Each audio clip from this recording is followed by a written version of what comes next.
we're talking not about individuals, but entities. And I think that's an important distinction. If an entity consciously chooses to violate a voted church policy, and again, let's define what a church policy is.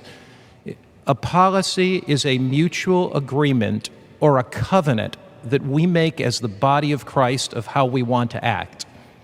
It is our best understanding of a topic at that given time.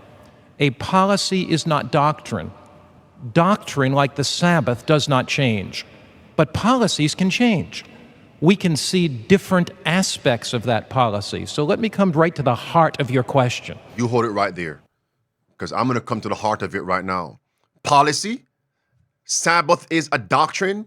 Well, God gave us two twin institutions, Sabbath and family marriage, one man, one woman.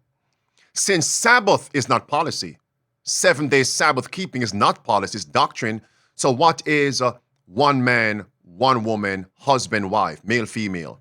That's doctrine. All right? And as in the home, so in the church. So woman's ordination is not policy. Make sense? Ordaining a woman to become elder and pastor, it's breaking doctrine, Bible truth, not policy. Understand that.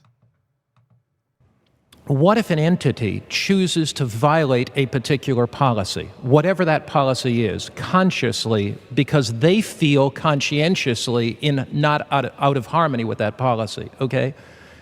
If they do that, they're on a slippery slope. Although the General Conference does not have constituent authority, because that union, conference, etc., has constituent authority. Here is the slippery slope. It's precisely the question you've raised. Listen.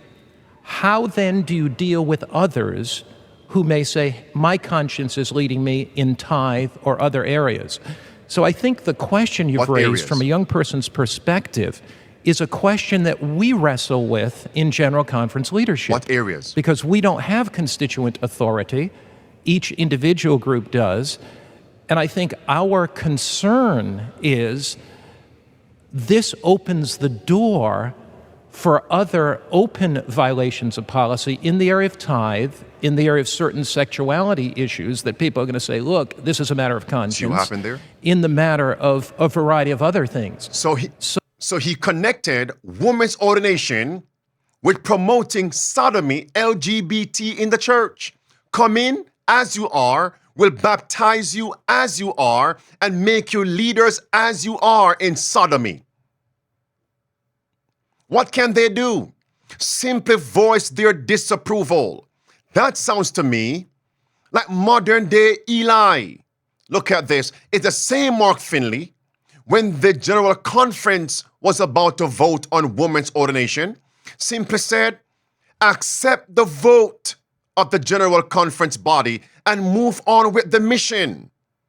So that means if the General Conference body had voted, ordained women as pastors, he would have accepted it, supported it, because it's a policy. That's deception. That's what he said, not my words. May I ask you a question? Are there no longer conditions to make a person a member? Are we saying there are no more requirements, biblical criteria and standards to ordain a person to become elder, deacon, pastor? They are thrown all biblical requirements out the window.